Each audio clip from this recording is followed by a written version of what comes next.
Gold trusted gold buyers మీరు తాకట్టు పెట్టిన బంగారాన్ని విడిపించి ఈ రోజు ఉన్న మార్కెట్ ధరకు కొనబడును.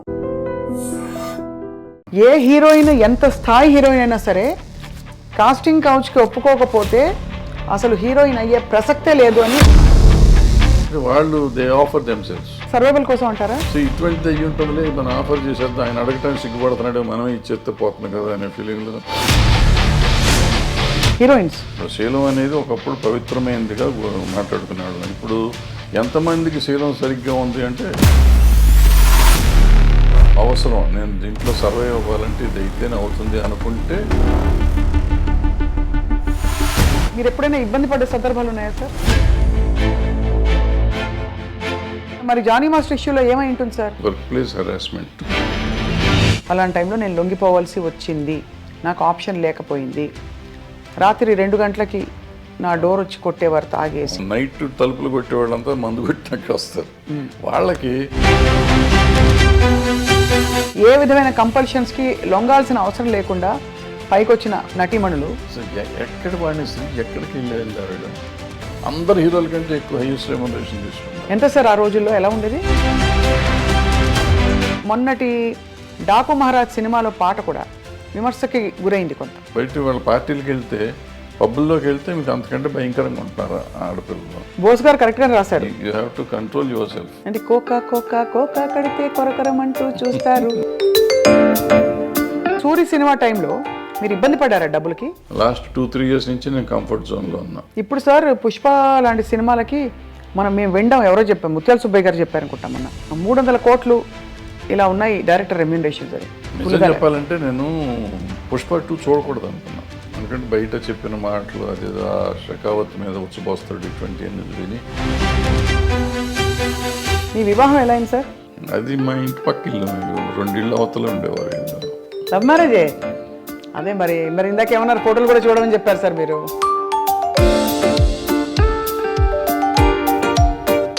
అందరికీ నమస్కారం. ఐ డ్రీమ్ మీడియా సగర్వంగా సమర్పిస్తోంది సిల్వర్ స్క్రీన్ లెజెండ్స్.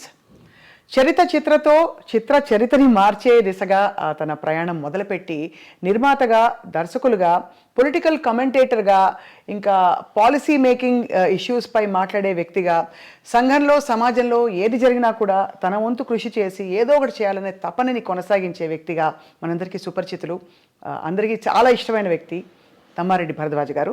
వారి ప్రయాణంలో మనం అనేక మలుపులు చూసాం, అప్స్ అండ్ డౌన్స్ చూసాం. పూర్తి కమర్షియల్ హిట్ సినిమాలు తీశారు, అటు చాలా మెసేజ్ ఓరియంటెడ్గా అవార్డ్ విన్నింగ్ ఫిల్మ్స్ తీశారు. వీటన్నిటితో పాటు ఎన్నో అనుభవాల్ని ఆయన మూట కట్టుకున్నారు. ఎంత సింపుల్గా ఉంటారో, ఎంత హంబుల్గా ఉంటారో వారిని చూసి ఆశ్చర్యం కలుగుతుంది. ఇవాళ మామూలుగా మాట్లాడే ఇతరత్ర అంశాల కంటే కూడా వారి మనసులో ఏముందో వెలికి తీసే ప్రయత్నం ఇవాళ కార్యక్రమం. సార్ నమస్కారం. చాలా ఓపిక ఎక్కువ సార్ మీకు. హాయిగా ఈ ఇంటర్వ్యూ వల్ల మీకు ఏం వస్తుందో తెలీదు, కానీ మాకు సమయం ఇచ్చి అంత ఆత్మీయంగా you let us come into your personal space. Thank you so much. Sir, how are you doing? ఎలా ఉన్నారు? గుడ్ మా, very good. So we are reminiscing, వస్తూ మీ సినిమాల జాబితా అంతా కూడా ఇంకోసారి గుర్తు చేసుకుందామని తీస్తూ వచ్చాను. చాలా గ్లోరియస్ అండ్ వెరీ సంక్షిప్తంగా ఉన్నా కూడా మీ యాక్చువల్ నంబర్ ఆఫ్ ఫిల్మ్స్ చూస్తే చిన్న లిస్ట్ కనిపించినా కూడా ఐ థింక్ చాలా ఇంపాక్ట్ఫుల్ ఫిల్మ్స్ అని అనిపించింది sir as a film lover. ఇప్పుడు ఏంటి సార్ మరి, what is your primary occupation ఇప్పుడు? ఏం లేదమ్మా, రైట్ నో ఏం లేదు, ఖాళీగా ఏదో అట్లా టైం పాస్ చేయటం. మీరు ప్రొడ్యూసర్గా మొదలుపెట్టినప్పుడు మీ జర్నీని ఇలాంటి సినిమాలే తీస్తానని అనుకున్న రోజులు ఉన్నాయా, లేక మీరు అలా నాన్నగారి ప్రవేశం ఉంది కాబట్టి అలా కంటిన్యూ అవుతూ వచ్చేసారా?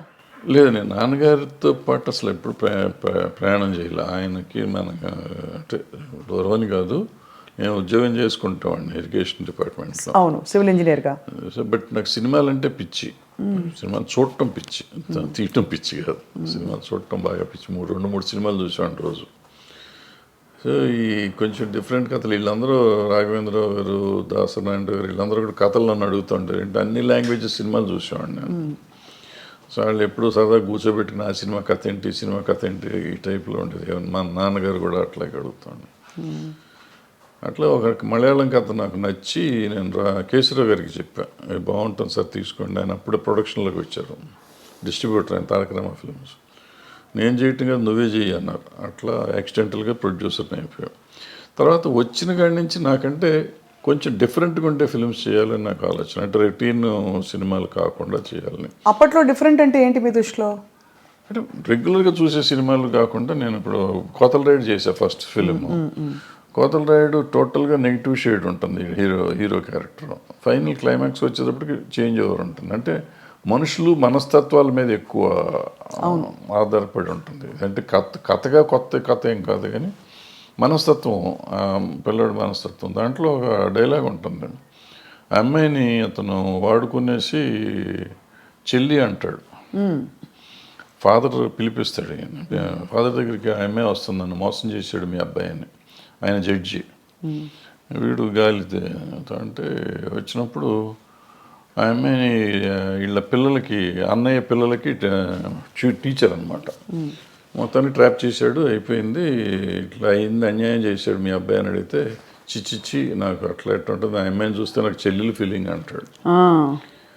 అంటే అప్పుడు ఆ అమ్మాయి ఒక డైలాగ్ చెప్తుంది, నువ్వు ఆ 2 అక్షరాలు అంత పవిత్రమైన చెల్లి అనే పదం అన్న దానికంటే లంజ అంటే నేను చాలా హ్యాపీగా ఫీల్ అయ్యేదాన్ని. చాలా పవర్ఫుల్ స్టేట్మెంట్ అది బాబోయ్ అని ఆ అమ్మాయి చెప్తుంది. చెప్తే ఫాదర్ అక్కడ మాట్లాడు అని వెళ్ళిపోతుంది ఆమె. వెళ్ళిపోతే అప్పుడు ఫాదర్ అతన్ని కొట్టి, ఇలాంటి దరిద్రుడు నా కడుపును పుట్టిన నేను సిగ్గుపడతాను, గెట్ ఆఫ్ మై హౌస్ అని పంపించేస్తాడు. అలాంటి వాడు తండ్రికి కష్టం వచ్చినప్పుడు తండ్రిని కోసం మొత్తం కేసు వేసుకుని ఉరిశిక్షకి వెళ్ళిపోతానికి ప్రిపేర్ అయిపోతాడు. Quiet contrast character. అంటే మనుషులు మనస్తత్వాలు ఎట్లా ఉంటాయి అనేది ఉంటుంది. అట్లాగే మొగుడు కావాలికి వచ్చేటప్పటికి టేమింగ్ ఆఫ్ ద షూని ఒక రకంగా తీశారు. అప్పుడు మంచిలి అని హిందీ సినిమా వచ్చింది. అదో డిఫరెంట్గా ఉంటుంది. హౌ టు టేమ్ రిచ్ చెడిపోయిన అమ్మాయి, ఇలాంటి గాలిగా తిరిగే అమ్మాయి, చెడిపోయిన అమ్మాయి కాదు, రెస్పాన్సిబిలిటీస్ తెలియని అమ్మాయి, సమాజం అంటే రెస్పాన్సిబిలిటీ లేని అమ్మాయి. అటువంటి అమ్మాయిని దారిలోకి తెస్తాడు. అట్లా ఒక్కొక్క సినిమాకి ఒక్కొక్క ఆలోచన ఉండేది. మరో కురుక్షేత్రం తీసాం. అప్పట్లో ఈ కమ్యూనిస్ట్ పార్టీలు వాళ్ళంతా విడిపోతున్నారు, 36 పార్టీలు అని కలవాలి అని చెప్పి ఒక సినిమా తీసాం. అది అప్పటికి జనానికి ఎందుకు చెప్పాలి, తప్పు నాది, చూడండి అన్నారు జనం. అంతే. కానీ మీరంటే ప్రొడ్యూసర్గా మీరు అన్ని క్రాఫ్ట్స్లో ఇన్వాల్వ్ అయ్యేవారా? ఎందుకంటే ఆ రోజుల్లో ప్రొడ్యూసర్ అంటే ఎక్సెప్ట్ డైరెక్షన్ అన్నిట్లో ఇన్వాల్వ్ అంటే ఎక్కడ షూటింగ్ లొకేషన్స్, కాస్ట్యూమ్స్ ఏంటి, ప్రతిదీ మనం చేసుకున్నాం. ఎక్సెప్ట్ డైరెక్షన్లో సెట్లోకి వెళ్ళేవాడిని కాదు. డైరెక్టర్లకు వాళ్ళ ఇండిపెండెన్స్ ఇచ్చేవాడిని. సినిమా అయిపోయినాక చూసుకుని రీషూట్ చేసిన సినిమాలు చాలా ఉన్నాయి. నాకు నచ్చకపోతే మళ్ళీ రీషూట్ చేసిన ప్రొడ్యూసర్గా చేసిన. నచ్చకపోవడం అంటే మీకు కన్విన్స్ కాకపోతే, లేదు క్వాలిటీ సరిగ్గా లేదని అనుకున్న ఇది పండగ సీన్ పండాలి కదా, పండితేనే సినిమా అప్పుడు బాగుంటుంది. పండకపోతే ఆటోమేటిక్గా ఉండదు. అది నేను క్రాంతి గారి దగ్గర నేర్చుకున్నాను. యాక్చువల్లీ కోతల రైడ్ క్రాంతి గారు దగ్గరుండి చేయించాడు. మేము ఇక్కడే చేసాం, మన ముషిరాబాద్ జైల్లో తీసాం సీన్ మొత్తం. అందరిని పెట్టి తీసినాక అంతా చూస్తుంటే అక్కడ చాలా ఇంపార్టెంట్ సీన్. అతను జైల్లో ఉంటాడు, వీళ్ళందరూ వెళ్ళి నువ్వు చేయలేదని, నువ్వు మర్డర్ చేయలేదు, అతను మర్డర్ నేనే చేశాను, తండ్రిని కాపాడతానికి. తండ్రి జడ్జి, వీడు ఎట్ట గాలి, నా మీద నేను జైలుకి వెళ్ళినా చచ్చిపోయినా ఎవరు పట్టించుకోరు, బట్ నాన్న సమాజానికి కావాలి కాబట్టి నాన్న ఉండాలి, నేను చచ్చిపోతాను అంటాడు. కాదు నువ్వు అసలు ఏమీ చేయలేదు కాబట్టి నువ్వు ఉండాల్సిందే అని చెప్పి తల్లి బ్రదర్స్ అందరూ పోరాడు. నువ్వు కేవలం చేయలేదని చెప్పి మిగతాది మేము చూసుకుంటా ఉంటాం, లేదు నేనే చేశానని చెప్తాడు. అది మంచి సీను, 15-20 నిమిషాల సీను. ఆ సీను పండల ఇక్కడ తీసాం జైల్లో. అప్పుడు మళ్ళీ తీసి ఇక్కడ సెట్ వేసి, మెడ్రాస్లో సెట్ వేసి, వీళ్ళందరినీ ఇక్కడ తీసుకుని రావాలంటే కష్టం అని చెప్పి సెట్ వేసి రీషూట్ చేసాం మళ్ళీ సీన్ అంతా. అట్లా మొగుడు కావాలో ఏదో నాకు నచ్చలేదంటే బ్రదర్స్ ఇద్దరు రిలేషన్షిప్ తెలియట్లా. సినిమా అయిపోయేసరికి సినిమా బాగానే ఉంది కానీ రిలేషన్షిప్ అసలు వాళ్ళిద్దరు అన్నదమ్ములు అనేది ఎక్కడ ఎస్టాబ్లిష్ చేయలేం. సో అది అప్పుడు మొత్తం కాపీ వచ్చినాక షూట్ చేసి దాన్ని యాడ్ చేసాం అన్నమాట. అట్లా మా ఇద్దరు కిలాడీలు దగ్గర 5,000 to 6,000 feet రీషూట్ చేశాను. నాకు నచ్చల తీసిన సినిమా. అయితే మీరు మొదటి నుంచి మీకు డైరెక్టర్ దృష్టి ఉంది? నేనేం చేయాలి, డైరెక్ట్ హార్డ్లే చేసుకునేవారు. కానీ మీకు నచ్చలేదని ఇది ఉండాలి, ఇట్లా ఉండాలి అనుకుంటాం కదా, అనుకున్న విధంగా రాకపోతే అట్లా చేసుకున్నాం. కాస్టింగ్లో సార్ మీరు చాలా మందికి డైరెక్టర్గా అవకాశం ఇచ్చి ప్రవేశపెట్టారు. ఏంటి what would you look for ఒక హీరోయిన్ని తీసుకోవాలంటే ఆ రోజుల్లో? అంటే ఆ రోజుల్లో స్టాండర్డ్స్ ఎలా ఉండేవని? స్టాండర్డ్స్ ఏం లేవమ్మా, బట్ మన కంటికి నచ్చింది అంతే. అది మొగుడు నాకు అప్పట్లో ఈ ఆడపిల్లలని సరిగ్గా చూసేవాడిని. ఇట్లా ఇట్లా వచ్చి అమ్మాయి వచ్చిందంటే కూర్చుని బాగుంది, ఫోటోలు తీసుకుని చూసి బాగుంది పంపించేసి ఓకే అని. వైజాగ్ వెళ్ళాం మొగుడు మన్మథ సామ్రాజ్యం సినిమాకి వెళ్ళి అమ్మాయిని ఫస్ట్ షాట్ పెళ్ళి సీన్ అనమాట.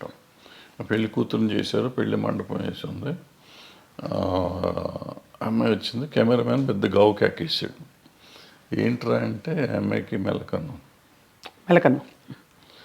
ఏం చేయాలి అప్పుడు వైజాగ్ ఆర్టిస్టులు దొరకరు, అక్కడ మారుస్తానికి లేదు, రాత్రి ఫస్ట్ డే షూటింగ్ అది పైగా.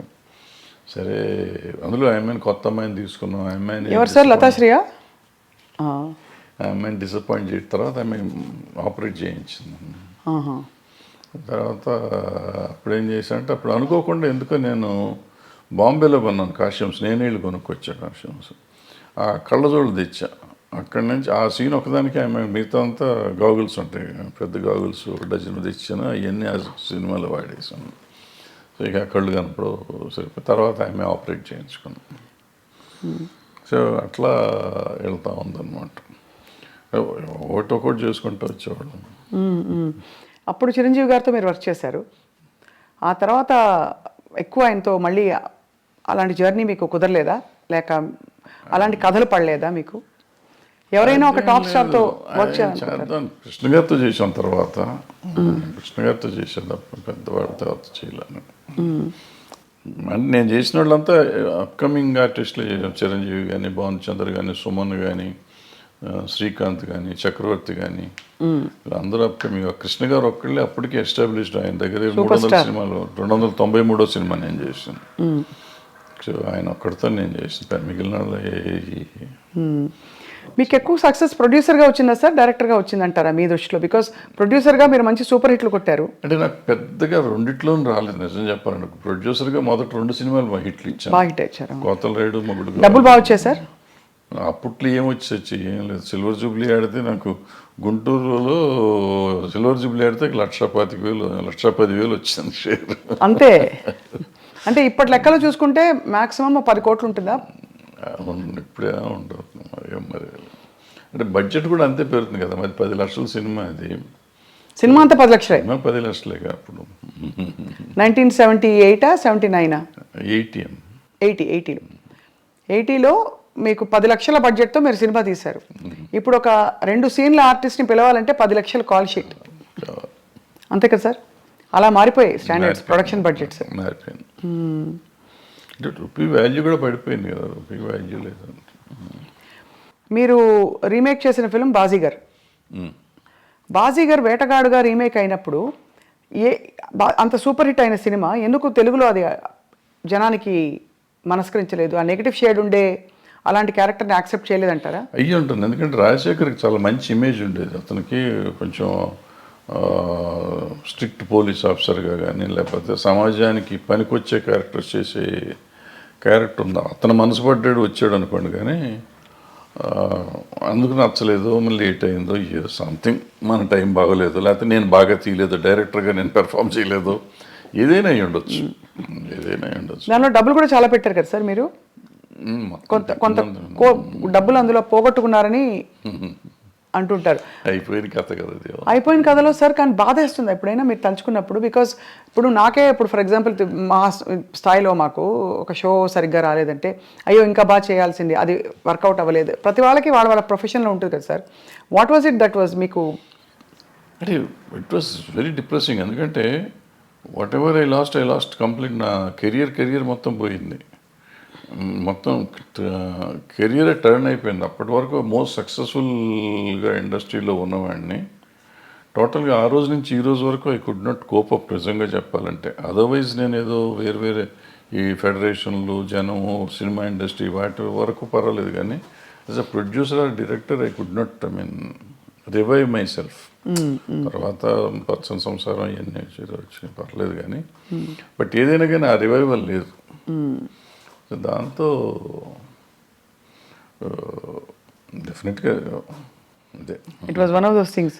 సో తలుచుకుంటే మీకు అదే నేను ఎందుకున్నాను ఇండస్ట్రీలో అంటే మీకు ఒక వర్కౌట్ కాకపోయినా మీరు కొనసాగించడానికి కారణం లవ్ ఫర్ ద క్రాఫ్ట్ అని అనుకోవాలా? ఐ డోంట్ సే దట్ అంత అన్ని అబద్ధం అని కానీ but peoples love rather more than my love for the craft. Majority of the people love me ఇండస్ట్రీలో సార్ బయట సినిమా ఇండస్ట్రీలో for so many other reasons. వదిలేసేద్దాం ఇది సినిమా గినిమా అనేది కానీ so many other reasons they feel as if ఏదో నేను మా అన్నయ్య ఉన్నాడు అనే ఫీలింగ్ వాళ్ళు ఉంటారు. వాళ్ళు అట్లాగే చూసుకుంటారు నన్ను. సో వాళ్ళని వదిలిపెట్టి వెళ్ళే పరిస్థితి కనపడలేదు ఇప్పుడు ఈరోజు కూడా. సార్ మీరు అంటే మీకు చాలా కమ్యూనిస్ట్ నేపథ్యం ఉండడం అవన్నీ తెలుసు, కానీ ఎక్కడా కూడా మీకు ఆ నేపథ్యం మామూలు విప్లవం అనేది సినిమాలో కనిపించదు. మీ సినిమా కమర్షియల్ ఫార్ములా, కథలు, అవసరమైతే దేవుడి ఫోటోలు అలాంటివన్నీ అన్నీ ఉన్నాయి.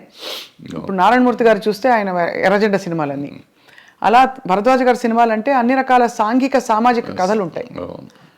అది సో మీ జర్నీ కంటిన్యూయేషన్లో మీకు చాలా మంచి పేరు తెచ్చిన సినిమా స్వర్ణక్, ఆఫ్ కోర్స్, పోతే పోని, ఇవన్నీ. అంతకుముందు అలజడి ఆల్సో అవును 2000 సంవత్సరం సార్ అది 99-2000లో వచ్చి అలజడి. So what was your most beautiful memory? పచ్చని సంసారం ఒకటి ఉంది కదా. పచ్చని సంసారం తర్వాత పచ్చని కాపురం కదా.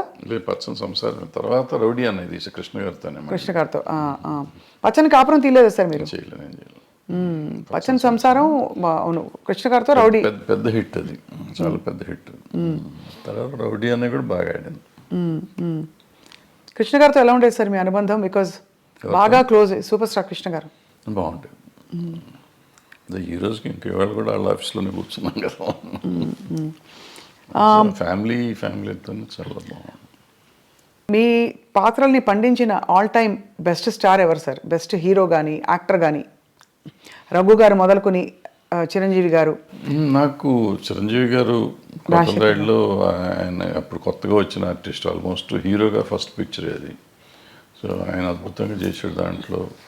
మొగుడు గవాల్లో ఆ క్యారెక్టర్ కొంచెం డిఫరెంట్ క్యారెక్టర్, అద్భుతంగా చేశాడు అది కూడా.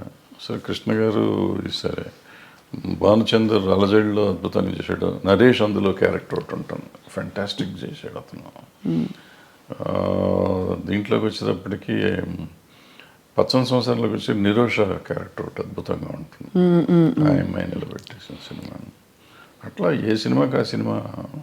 పోతే పోనీకి వచ్చేటప్పటికి ఆ అమ్మాయి సింధుతులని చాలా బాగా. సింధుతులని శివబాలాజీ.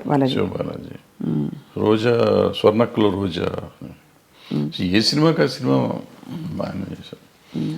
స్వర్ణముఖి ఆడలేదు కానీ పాపం సంగవి కూడా చాలా బాగా చేసింది ఆ సినిమాలో. Who was the most beautiful sir? మీరు ఫోటోలు ముందు చూసేవారు కదా, తర్వాత ఇంకా తప్పనిసరిగా మీరు డైరెక్ట్గా చూడవలసి ఉంది కదా, అప్పుడు కొంచెం కంఫర్టబుల్ అయ్యారా మీరు? 5-6 సినిమాల తర్వాత కంఫర్టబుల్. కష్టం. Is it the way your brought up? మీరు మీ పెంపకమా మీ స్వతహాగా మీ ఏదో అయ్యి ఉంటుంది, పెంపకమే. అది. సో ఈ క్రమంలో సార్ మీరేమో అంత సిగ్గు బిడియం ఒక వాతావరణం నుంచి వచ్చారు. ఇండస్ట్రీ అనగానే ఒక చాలా ఫ్రీ స్పిరిటెడ్నెస్ ఇవన్నీ కనిపిస్తూ ఉంటాయి. సో మీరు మిమ్మల్ని అలాగే అట్టే పెట్టుకున్నారా, లేక పరిస్థితులతో భరద్వాజ్ గారు కూడా కొంచెం అడాప్ట్ అయ్యారా? లేదు, చాలా తక్కువ. ప్రాబ్లీ 25% అడాప్ట్ అయ్యి ఉంటాను, నాట్ 75%, 25%.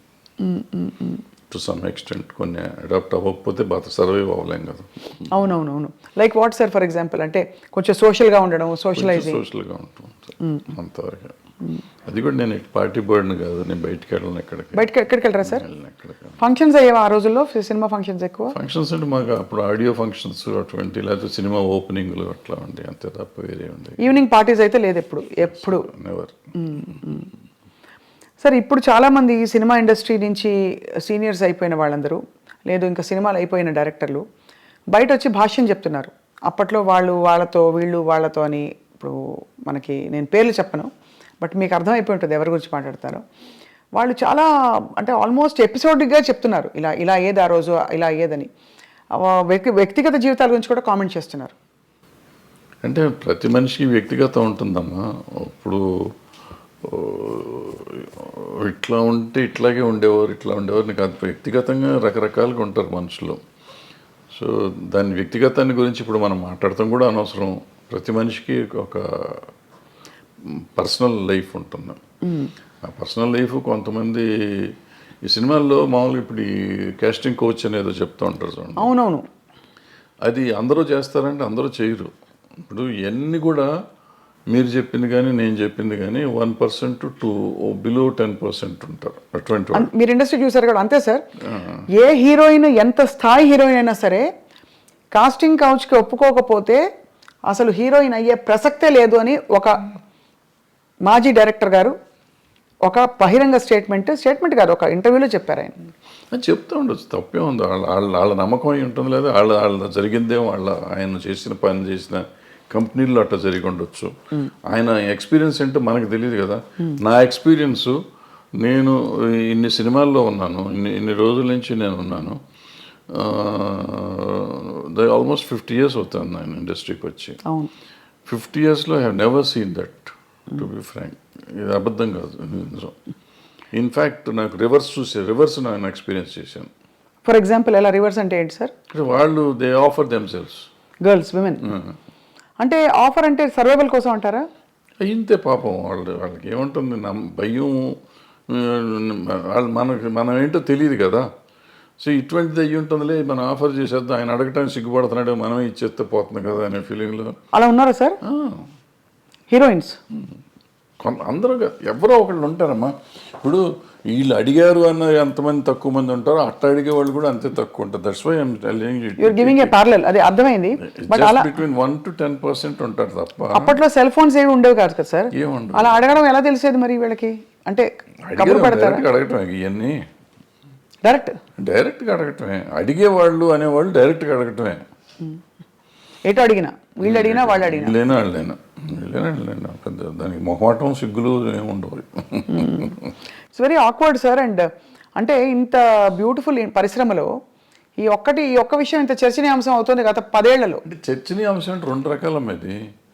ఇప్పుడు పిచ్చి ముందా పెళ్లి ముందా అంటే ఇప్పుడు ఇద్దరికి ఇష్టమైతే ఇప్పుడు అడగగానే లొంగిపోతారు అనేది కూడా నేను నమ్మను.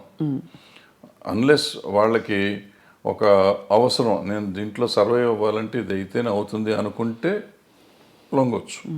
లేదంటే ఎందుకు లొంగుతారు వాళ్ళు? అలాంటి ఏమంటారు, మ్యూచువల్ బెనిఫిట్ కోసం జరిగితే జరగాలి తప్ప నేనేదో ప్రతి వాళ్ళు ఇట్లా చేస్తారు అంటే జరిగేది కాదు. మీరు ఎప్పుడైనా ఇబ్బంది పడే సందర్భాలు ఉన్నాయా సార్? ఎట్లా అంటే డైరెక్ట్లీ ఆర్ ఇండైరెక్ట్లీ మీకు ఒక కబురు పెట్టి మీ హీరోయిన్స్ వండుకుంటే సార్ ఒకటి అరా ఉంటాయి అందరూ కాదు కానీ ఒకటి. అంటే అందరూ అలా వచ్చి ఉంటారు కదా, మీరు చెప్పారు కాబట్టి ఐఎమ్ ఆస్కింగ్. సో చాలా మంది చాలా జెంటిల్, చాలా మర్యాదగా సొంత పిల్లల్లాగా. నాకు ఆడపిల్లలే 3. సో వాళ్ళంతా మన ఇంటికి వచ్చి ఇంట్లో ఆడపిల్లలాగా ఉండేవారు తప్ప ఎవరు ఒకటి అరా అటువంటి ఉన్నా కానీ పెద్ద విషయం.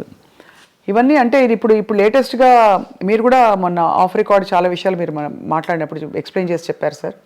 అదే ఈ జానీ మాస్టర్ ఇష్యూ తెరపైకి వచ్చినప్పుడు కూడా ఈ కమిటీలు వేయడం, వీటిని పరిష్కరించే దిశగా కమిటీల్లో ఉండేవాళ్ళు ఎవరు కూడా దిగొచ్చిన ఎవరు అంటే ఇట్స్ నాట్ సో ఈజీ కదా సార్. ఇవి హ్యూమన్ రిలేషన్షిప్స్ చాలా కాంప్లెక్స్గా ఉంటాయి. మీరు అన్నట్టు ఒక టైంలో ఇష్టం ఉండొచ్చు, ఒక టైంలో కాంప్రమైజ్ అవ్వచ్చు, ఒక టైంలో అది చెడుగా కనిపించవచ్చు, రకరకాలు ఉంటాయి, తప్పించుకోలేని పరిస్థితులు ఉండొచ్చు.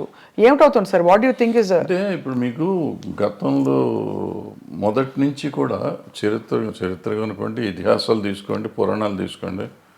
ఆయన వాల్మీకి గారు దొంగ, ఆయన తర్వాత మంచివాడు అయిపోయాడు. సో ఇట్లా మనుషుల్లో మార్పులు చాలా వస్తూ ఉంటాయి. మారిన ఇప్పుడు నేను మారిపోయాను, గతంలో తప్పు చేశాను నేను, ఇప్పుడు నేను మారిపోయి ఉంటే నువ్వు తప్పు చేసావు అంటే దానికి అర్థం లేదు కదా.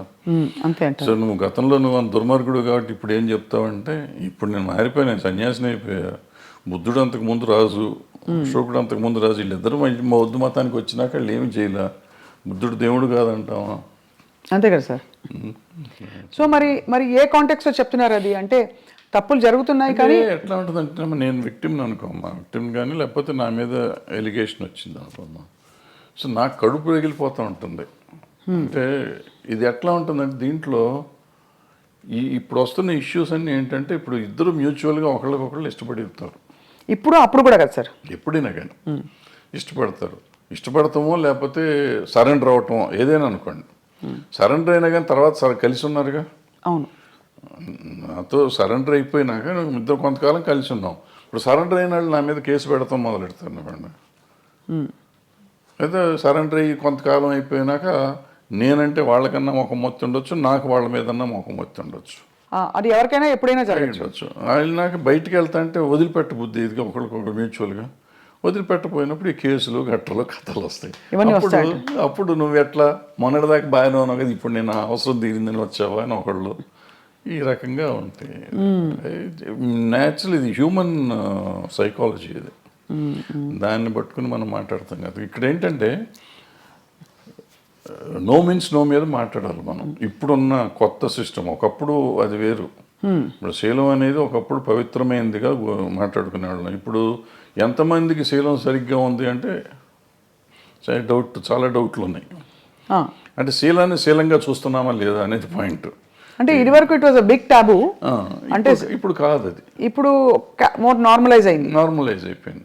సో ఇప్పుడు దానికి ఏమవుతుంది ఆటోమేటిక్గా నీకు ఇష్టం లేనప్పుడు అవుతుంది. రోజు మనకి రిలేషన్షిప్లో ఉంటున్నాం, మనం రిలేషన్షిప్లో ఉన్నామని మనం ఫేస్బుక్లో పెట్టుకుంటున్నాం, ఇన్స్టాగ్రామ్లో పెట్టుకుంటున్నాం, అన్ని చోట్ల పెట్టేసుకుంటున్నాం.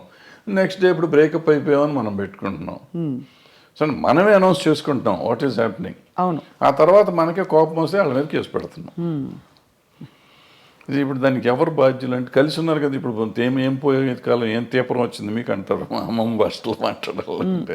తీపరం లేదు, తాపరం లేదు. ఇది ఏంటంటే నాకు ఇష్టం లేదు, నువ్వు రావద్దని రావకూడదు, అంతే, సింపుల్. సో అక్కడ నుంచి ఆ వైరం వల్ల వచ్చే కేసులు అంటారు ఇది. కానీ జెన్యున్గా ఆడపిల్లలకి రక్షణ లేదని హేమా కమిటీ రిపోర్ట్ని కూడా మీరు ఆమోదించపోరు. ఎందుకు డెఫినెట్గా ఉందమ్మా, డెఫినెట్. ఇప్పుడు ఒక అమ్మాయి వచ్చింది పాపం, ఎవరో ఒక అమ్మాయి ఆశగా సినిమాల్లోకి చేద్దామని వచ్చింది. వచ్చిన అమ్మాయిని నువ్వు నాకు ఏదన్నా ఇది ఇస్తేనే నేను ఉద్యోగం ఇస్తాను, వేషం కానీ పని కానీ ఇస్తాను అనేది దుర్మార్గమే కదా. హేమ కమిటీ రిపోర్ట్లో కానీ ఎక్కడైనా కానీ ఈవెన్ పాక్సో దీంట్లో కానీ అదే చెప్తాను. నువ్వు అడగటం కూడా తప్పు. అడిగినాక లొంగి నువ్వు ఆ అమ్మాయికి పని ఇచ్చేసినా కూడా, ఎదురు పని ఇచ్చేసినా కూడా లొంగ తీసుకోవటం తప్పే. కాబట్టి ఏ రోజు తెలిసినా కానీ నా మీద నేను శిక్షార్హుడిని. ఏమంటే మ్యూచువల్గా కలిసి ఉన్నాం కదా, నీకేంటి అని మనం అడగటానికి లేదు. ఇంకా కలిసి ఉన్నా కానీ నువ్వు లొంగ తీసుకున్నావు కదా. అవును. ఇప్పుడు మరి జానీ మాస్టర్ ఇష్యూలో ఏమై ఉంటుంది సార్? అది దాన్ని నేను మాట్లాడకూడదు. మీరు మాట్లాడకూడదు కాబట్టి ఓకే ఫైన్, అడగం సార్. మేము కూడా కమిటీని కోర్టుని కంప్లీట్గా గౌరవిస్తూ వాటి అంటే దీనికి బేస్ లైన్ ఒక నార్మ్ ఎలా తీసుకోవాలనే ఒక క్వశ్చన్. ఎందుకంటే టిపికలీ రెమ్యూనరేషన్స్తో పాటు ఇట్స్ అన్ ఎక్స్పెక్టెడ్ ఫేవర్ అని వినికిడిలో ఉంది. చాలామంది హీరోయిన్లు, చాలామంది క్యారెక్టర్ ఆర్టిస్టులు, దీంట్లో జయలలిత గారు చెప్పారు సార్ ఫర్ ఎగ్జాంపుల్. ఇక్కడ నాకు ఆ కేసు మీరు అడుగుతున్న particular case it is work place harassment. Work place హెరాస్మెంట్లో అంటే మీరు పనిచేస్తున్నారు, మీరు సాక్షి టీవీలో పనిచేస్తున్నారు, లేకపోతే ఐ డ్రీమ్లో పనిచేస్తున్నారు. మీకు నాకు ఏదో వైరం ఉందో, లేకపోతే మన ఇద్దరికి సమ్ స్కోర్ సెటిల్ చేసుకోవాలి. నేను సడన్గా మీరు వెళ్ళి యాంకరింగ్ చేస్తా ఉంటే ఇట్లా జరుగుతుంటే మధ్యలో వచ్చేసి ఆపేసే స్వప్న బయటికి డామ్ డూమ్ అంటే that is work place harassment. ఏమీ చెయ్యిపోయినా అతను మనిషి మీకు చాలా ఇష్టమై ఉండొచ్చు, మీతో వాళ్ళకి ఉండి ఉండొచ్చు, ఏదైనా అయి ఉండొచ్చు, but it's no business to can get into the premises. First point, that is work place harassment. So అటువంటి టైప్ ఆఫ్ కేసెస్ దాంట్లోకి వస్తాయి. మిగిలిన ఇవన్నీ మనకు సంబంధం లేని కేసులు. కానీ ఇది ఇక్కడ సెక్షువల్ ఎక్స్‌ప్లాయిటేషన్ జరిగింది. That is also sexual exploitation. ఏం right to has got, you might be having right on you some ఏదైనా రకంగా, but you should have waited outside. లోపలికి వచ్చి అంత ఇది లేదు కదా. And it's not his premises, my premises. అదే లోపల రావడమే తప్పు కదా. సో ఇవన్నీ అంటే మరి వీటికి పరిష్కారాలు ఉంటాయంటారా? బికాజ్ మూవీ ఆర్టిస్ట్ అసోసియేషన్ ఏముంటుందా పరిష్కారం? ఏదో ఉంటాయి, చట్టాలు ఉంటాయి, చట్టాలు చెప్పినవి సగం చేస్తూ ఉంటాం. సగం చట్టాలు చెప్పినందువల్ల అవుతుందా? ఏది అవుతుందంటే మనం కూడా తప్పు చేసామా లేదా, ఇది తప్ప కాదా అనేది మనం ఆలోచించుకోవాలి. మనం కూడా కొంచెం పెద్ద మనసు చేసుకుని ఈ చూసి చూడనట్టు మనం వెళ్ళాలి. జరుగుతూ ఉంటాయి తప్పులు, నాతో జరుగుతాయి, మీతో జరుగుతాయి, ప్రతి మనిషితో జరుగుతాయి తప్పులు. ఆ తప్పుని మనం దాన్ని ఇంకొంచెం అల్లరి చేసుకుంటానికి ట్రై చేయకుండా దాన్ని సరిగ్గా పరిష్కరించుకుంటే ఈజీగా సాల్వ్ అయిపోతుంది. అసలు ఇష్యూ ఏముంది, ఎవరి పని వాళ్ళు చేసుకుంటున్నప్పుడు ఇష్యూస్ ఏముంటాయి ఇక్కడ? అది కరెక్టే కదా సార్ అది. కానీ okay, final question on this topic sir. వాతావరణం చాలామంది ఇప్పుడు క్యారెక్టర్ ఆర్టిస్టులు బయటకు వచ్చి ఇంటర్వ్యూలు ఇచ్చిన సందర్భాల్లో చెప్పారు, పలానా టైంలో నేను లొంగిపోవాల్సి వచ్చింది, నాకు ఆప్షన్ లేకపోయింది, రాత్రి 2 గంటలకి నా డోర్ వచ్చి కొట్టేవారు తాగేసి. మరి ఇవన్నీ ఏమిటంటే వీటిని ఏ పరిధిలో చూడాలి, ఏ కోణం నుంచి చూడాలి? ఇవి ఇంటర్వ్యూ అంటే ఇవేదో ప్రైవేట్గా చెప్పినవి కాదు సార్, బహిరంగంగా బహిర్గతంగా చెప్పారు. ఇప్పుడు ప్రాబ్లం ఏంటంటే ఇక్కడ మన సమాజం ఫస్ట్ అసలు ఆడపిల్ల అంటేనే లోకువ, బయట కూడా సమాజంలో జనరల్గా సినిమాల్లో ఉన్నాడంటే అసలు మరీ లోకువ, అంటే వాళ్ళకి ఏదో taken for granted. Correct, taken for granted. So ఎవళ్ళైనా ఏదైనా చేయొచ్చు. అండ్ ఈ సినిమాల్లో నిజాలెన్నో అబద్ధాలెన్నో మనకేమీ తెలియదు, కానీ ప్రతి వాళ్ళకి ఒక ట్యాగ్ పెట్టేసి ఉంటుంది, ఈ అమ్మాయి ఆ అబ్బాయితో ఉంది, ఆ అబ్బాయి ఆ అమ్మాయితో ఉన్నాడు, సంథింగ్ ఉంటుంది. అవును. ఈ ఇంటాక్సికేషన్ స్టేజ్ వస్తుంది, నైట్ తలుపులు కొట్టే వాళ్ళంతా మందు కొట్టినాక వస్తారు. వాళ్ళకి నాకు దొరకలేదు, వాళ్ళకి ఈ టైప్లో ఉంటారు వీళ్ళంతా. దీని మీద ఈడే తలుపు కొట్టి ఆడి దగ్గరికి వెళ్ళా, నా దగ్గర రావా, ఈ టైప్లో ఉంటారు. ఇవన్నీ ఇటువంటి అంటే ఊరికి చెప్పు, దీని మీద కాదు, బట్ అటువంటి జరుగుతానికి అవకాశాలు ఉంటాయి. రైట్. కానీ చాలా గొప్పగా గౌరవం నిలుపుకుని అద్భుతమైన సినిమాలు అంటే నిజంగా కళాఖండాలు సృష్టించిన గ్రూప్స్, టీమ్స్, టెక్నీషియన్స్ ఎంతమంది ఉన్నారు సార్, చాలా గొప్పవాళ్ళు ఉన్నారు. అన్ఫార్చునేట్లీ వీటి గురించి ఎక్కువ మాట్లాడతాం కానీ మనం. అద్భుతం. ఇప్పుడు ప్రతి మనిషికి వీక్నెస్ ఉంటుందమ్మా, రకరకాల వీక్నెస్ ఉంటుంది. ఆ వీక్నెస్ ఏదైనా అయ్యి ఉండొచ్చు, అమ్మాయి అయ్యి ఉండొచ్చు, కులం అయ్యి ఉండొచ్చు, మతం అయ్యి ఉండొచ్చు, ఇంకోటి అయ్యి ఉండొచ్చు. సో ఆ వీక్నెస్ని గురించి మనం మాట్లాడితే ఎప్పుడు మంచిని గురించి కూడా మాట్లాడవచ్చు కదా. తప్పకుండా. అయ్యో, మంచిని గురించి మాట్లాడితే ఇప్పుడు ఈ అమ్మాయిల వీక్నెస్ని గురించే మాట్లాడితే ఇవాళ సమాజంలో ఎంతమంది నిలబడతారు? పొలిటీషియన్స్ని తీసుకోండి, సినిమా యాక్టర్లను తీసుకోండి, ఈవెన్ బయట సమాజంలో తీసుకోండి, సాఫ్ట్వేర్లో తీసుకోండి, మీడియాలో తీసుకోండి, ఎక్కడన్నా తీసుకోండి, స్త్రీయే మూల కారణం అంటారు. ఇప్పుడు నేను ఇది ఉంది కదా, ఈ కేసు ఉంది కదా, ఇది మన ఐసీఎల్ని పెట్టిన కోర్టు, అదే పాష్ రూల్స్ ప్రకారం తీసుకుంటే ఈ చెప్పిన ఏ సెక్టర్లో అయినా మగవాళ్ళు ఉంటారా? ఉండరు. కొంతమంది బహిరంగంగా బయటకు వచ్చేవి, కొంతమంది రాకుండా, కొంతమంది దాని ఇప్పుడు నువ్వు మా ఇందాక వచ్చి నీ షేక్ హ్యాండ్ ఇస్తే కూడా తప్పే, నీ చెయ్యి నా చేతికి తగిలితే తప్పే, according to posh act. Bad touch good touch అంటారు. నువ్వు బ్యాడ్ టచ్గా ఫీల్ అయ్యావు, నేను గుడ్ టచ్ నీకు ఇచ్చింది. అలా కూడా పెడతారు సార్ కేసులు? బ్యాడ్ టచ్ గుడ్ టచ్ అవుతుంది కదా, ఉంది. బట్ అంటే దానికి ఒక సమంజసమైన పరిధి నిజంగా ఉండొచ్చు. నీకు నువ్వు ఫీల్ అయ్యి ఉండొచ్చు, నేను ఫీల్ అయ్యి ఉండకపోవచ్చు, నువ్వు ఫీల్ అయ్యి ఉండొచ్చు. నువ్వు ఫీల్ అయితే కేసేగా. అది మొత్తానికైతే క్లిష్ట పరిస్థితుల్లో అలా మామూలుగా వస్తున్నావు. నేను చనువుగా ఫాదర్లీ ఫీలింగ్తో స్వప్న బలి చేసావు, ఒక దెబ్బేసి అనుకో, అమ్మాయిని ముట్టుకున్నావు, కొంపమని కింద అయిపోయావు. నువ్వు కేసు పెడితే నేను అయిపోయాను. సో అందుకే చాలా అతి జాగ్రత్తగా ఉండవలసిన చాలా జాగ్రత్తగా ఉండాల్సిన పరిస్థితులు వచ్చినాయి. ఇప్పుడైతే మాత్రం as long as this posh case this act ఉన్నంత కాలం అతి జాగ్రత్తగా ఉండకపోతే కొంపలు మునుగుతాయి. అండ్ ఇప్పుడు సోషల్ మీడియా వచ్చాక అసలు క్షణాల్లో అన్ని వైరల్ తర్వాత ఇంకా చాలా జాగ్రత్తగా ఉండాలి. అంటే డెఫినెట్గా ఇవన్నిటి వల్ల కొంత మార్పు వస్తుంది. 100% పోతుందా అంటే నేను అంత ఈజీ కాదు. ఎందుకంటే ఆడపిల్లలు కూడా కొంచెం స్ట్రాంగ్ అవ్వాలంటే ఉన్నారమ్మా, చాలా స్ట్రాంగ్ ఉన్నారు. ఆడపిల్లలు అంత ఈజీగా ఏం లేరు. కొంతమందికి సర్వైవల్ కోసం లొంగేవాళ్ళు ఉంటారు. సర్వైవల్ కోసం నేను ఏదైనా అచీవ్ చేయాలి, ఎలాగైనా అచీవ్ చేయాలనుకునే వాళ్ళు కొంతమంది. ఏమీ చేయకుండా నేను అచీవ్ ఎందుకు చేయలేను, నా టాలెంట్తో నేను ఎందుకు అచీవ్ చేయలేను చేసిన వాళ్ళు ఉన్నారు, చేస్తున్నారు కూడా. ఆ రకంగానే అచీవ్ చేస్తారు, ఈ రకంగానే అచీవ్ చేస్తారు. ఎవళ్ళు రైట్ ఎవళ్ళు తప్పు అంటే tell me one name sir who you have great respect for, అంటే ఇన్ దిస్ రిగార్డ్ వాళ్ళ కష్టపడి పైకి వచ్చారు. అంటే నేను క్యారెక్టర్ పర్స్పెక్టివ్ నుంచి చెప్పట్లేదు సార్, జస్ట్ ఏ విధమైన కంపల్షన్స్కి లొంగాల్సిన అవసరం లేకుండా పైకి వచ్చిన నటీమణులు మీరు చాలా గౌరవించేవాళ్ళు. మీకు వాణిశ్రీ గారు ఎక్కడి వచ్చారు? ఆవిడ ఏమిటి, ఆవిడ ఎక్కడ జూనియర్ ఆర్టిస్ట్, ఆవిడ అసలు ఏ రేంజ్కి వెళ్ళారు, అసలు హీరోస్ని కమాండ్ చేసారు, ఇండస్ట్రీనే కమాండ్ చేసే లెవెల్కి వెళ్ళారు. హయ్యెస్ట్ పెయిడ్ ఆర్టిస్ట్ ఆవిడ. సింపుల్, ఆవిడ అంతకంటే గొప్పవాళ్ళు ఎవరు లేరు మార్కెట్లో. భానుమతి గారు అంటే వాళ్ళు వేరే, భానుమతి గారు కమాండ్ చేశారు. జమున్ గారు కూడా మామూలుగా ఇచ్చారు, ఆవిడ కమాండ్ చేశారు. ఆవిడ రామారావు గారు నాగేశ్వరరావు కాదని చెప్పి ఆ రోజుల్లో షీ గుడ్ విత్ స్టాండ్. మనం అనుకుంటాం రామారావు నాగేశ్వరరావు కంటే వేరే లేదు ఆ రోజుల్లో, ఆల్టర్నేటివ్ లేని పరిస్థితుల్లో ఆవిడ నిలబడి మళ్ళీ వాళ్ళిద్దరూ ఆవిడతో కాంప్రమైజ్ అయ్యారు తప్ప ఆవిడ వాళ్ళతో కాంప్రమైజ్ అవ్వలేదు. సో ఇప్పుడు ఇదేం లేదు, అదే ఏదో అయిపోతుంది అదేం లేదు. సౌందర్య గారు చెప్పుకుంటా పోతే ఎవరైనా ఉంటారు, ఎవరికి ఉండే వీక్నెస్ వాళ్ళకు ఉంటుంది. ఆ వీక్నెస్లోని మనకి సంబంధం లేదు, వాళ్ళ పర్సనల్ ఇష్యూస్ అయ్యి. కరెక్ట్ అండి, అంతే సార్. అంతే తప్ప వీళ్ళంతా ఇటు ఉల్లంఘిపోయారా ఉన్నారా? వాణిశ్రీ గారు ఏం చేశారు అసలు? ఆవిడ ఏంటి అక్కడ ఎక్కడి నుంచి వచ్చింది? కానీ ఆ రోజుల్లో ఎవరు మనసు పడలేదా సార్ వాణిశ్రీ గారిని చూసి? చాలా పడితే పడ్డారు, ఆ గొడవ మనకు సంబంధం లేదు. బట్ ఆవిడ డిక్టేట్ చేసింది కదా. అవును, ఆవిడ వచ్చిన రోజు నుంచి ఆవిడ అట్లా ఎదుగుదల వచ్చింది కదా అవును. సినిమా ఇండస్ట్రీలో. అంటే ఆవిడలో టాలెంట్ లేకపోయి ఉంటే ఆవిడ ఇంత గొప్పది అయ్యేది కాదుగా. కరెక్ట్, టాలెంట్ ఉంది కాబట్టే కదా మిగిలిన ఏంటనే పక్కన పెట్టండి. ఆవిడ ఏదో బాగాలేదన్నారు, కళ్ళు బాగాలేదంటారు, అది అంటారు, ఇది అంటారు. ఫైనల్గా ఆవిడే గాడెస్ అయిపోయింది కదా. అవును, అన్ని భాషల్లోనూ, తమిళ్లోనూ, తెలుగులోనూ. ఏం అందం సార్ అసలు, అంటే రంగు తక్కువ అని అప్పుడు అన్న వాళ్ళందరూ అవును. ఒక్కసారిగా వాణిశ్రీ చీర కట్టారంటే, వాణిశ్రీ గారి చీర అంటే ఒక ట్రెండ్ సెట్టర్. సో ఎక్కడ వాణిశ్రీ ఎక్కడికి వెళ్ళేది ఆవిడ?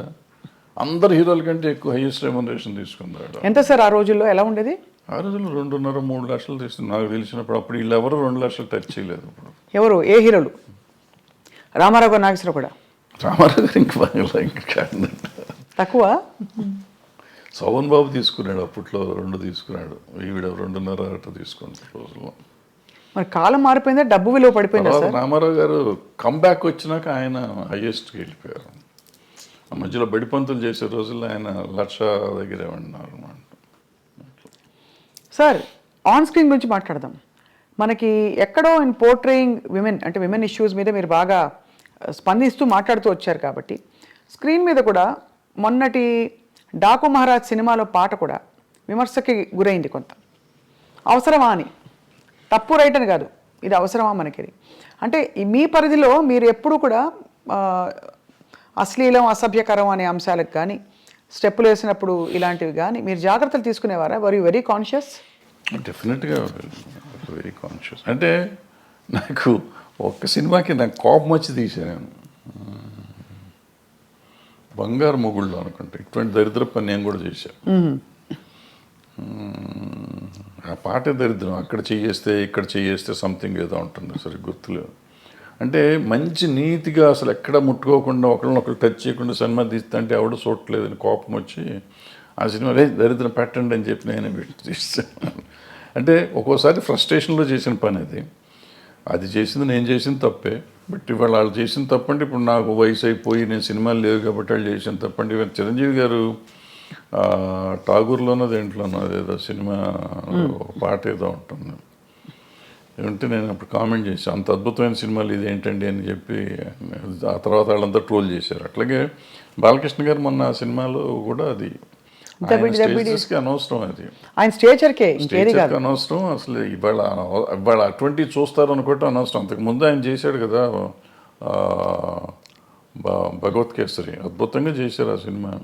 అఖండ అద్భుతంగా చేశారు. అమ్మాయి కనపడకుండానే సినిమాలు ఆడుతుంటే ఆయనకి ఎందుకు ఇది, దీనికోసం ఎవరిని వస్తారా? ఎన్ని టికెట్లు దిగుతాయి? ఊరికి కాంట్రవర్సీ తప్పించి అందులో ఆయన ఎమ్మెల్యే, పొలిటీషియన్ అందుకనే కదా సార్ ఇన్ని ఉండగా ఆయనకి అటువంటిది ఆయనే రిజెక్ట్ చేసి ఉంటే పోయేది. లేదు చేసే ప్రొడ్యూసర్లు అడిగారు, డైరెక్టర్లు అడిగారు, డాన్స్ మాస్టర్ అడిగాడు, ఏదో వాళ్ళ గోల మనకెందుకు. కరెక్టే సార్. అంటే ఎంటర్టైన్మెంట్ ప్రపంచమే విస్తరించింది బాగా. నెట్ఫ్లిక్స్లో ఇంట్లోనే మనకి ఫారిన్ అయితే ఎన్నెన్నో రకరకాలు అన్నీ వచ్చినాక అసలు బేసిక్గా ఓటీటీ వచ్చిన తర్వాతమ్మా ఏది తప్పు ఏది ఒప్పు అనేది లేకుండా సెన్సర్ వాళ్ళు కూడా వదిలేస్తున్నారు ఇవన్నీ పడుచుకోకుండా. నాకు రౌడీ అన్నయ్యలోనో దేంట్లోనో ఒక సాంగ్ చేస్తా అంటే ఈ రంపక వరకు మిడి లాగా ఉంటుంది ఇక్కడ దాకా. ఓ సాంగ్లో తిరుగుతూ ఉంటే కొంచెం లేస్తుంది. సినిమా రిలీజ్ అయినాక నాకు సెన్సార్ ఆఫీసర్ ఫోన్ చేసి సార్ ఇక్కడ ఎక్కడో ఉంది సార్, ఎవరో జనం అంటున్నారు సార్, కట్ చేయండి సార్ అని. రిలీజ్ అయిన తర్వాత కట్ చేశాను నేను.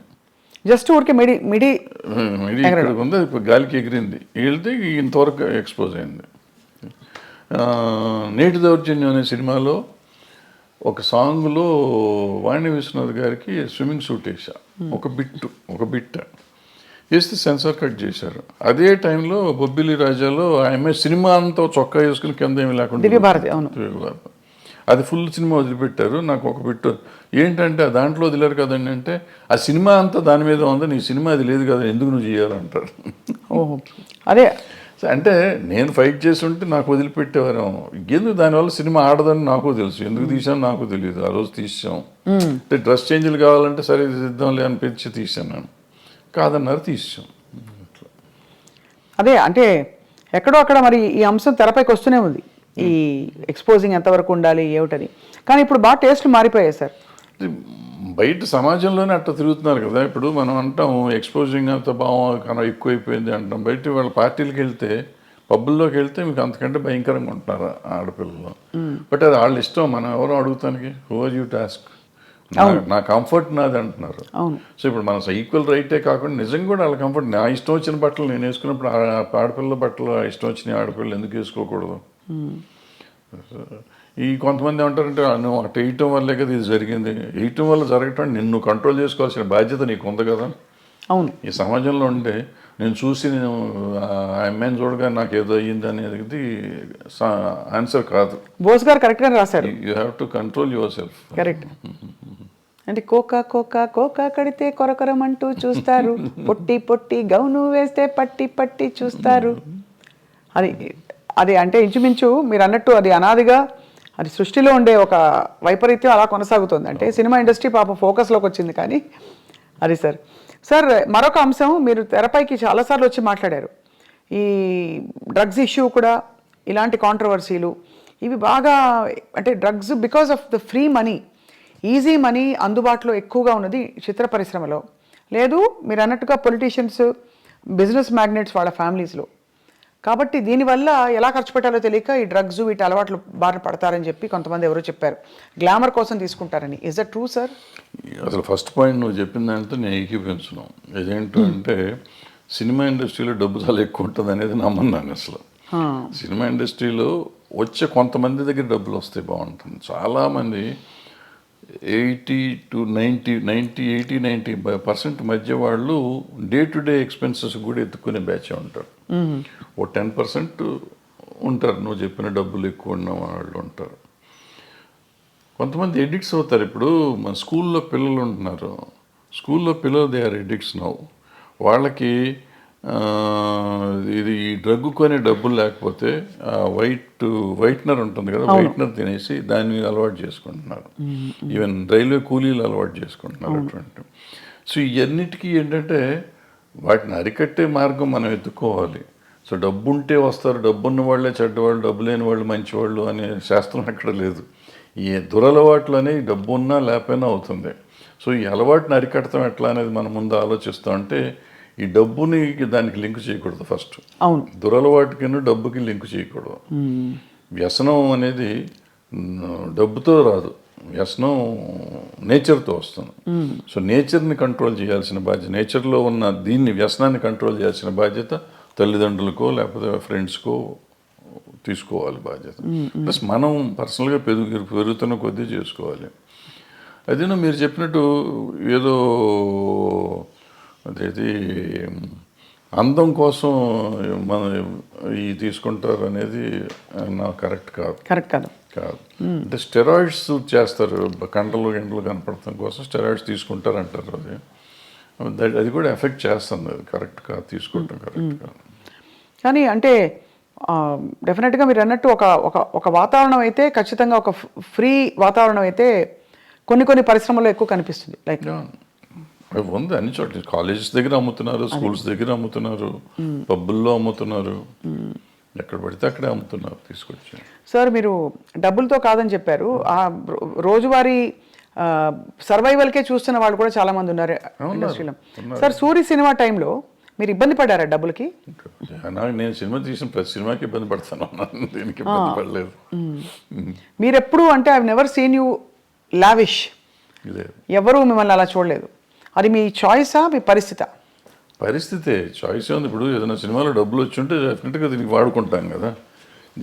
ఎక్సెప్ట్ స్వర్ణక్క నాకేమైందంటే బై ద టైం నేను కొద్దిగా రీజనబుల్గా డబ్బులు సంపాదించే సినిమాలు వచ్చేటప్పటికి నాకు బ్యాక్లాగులు ఉంటావచ్చు.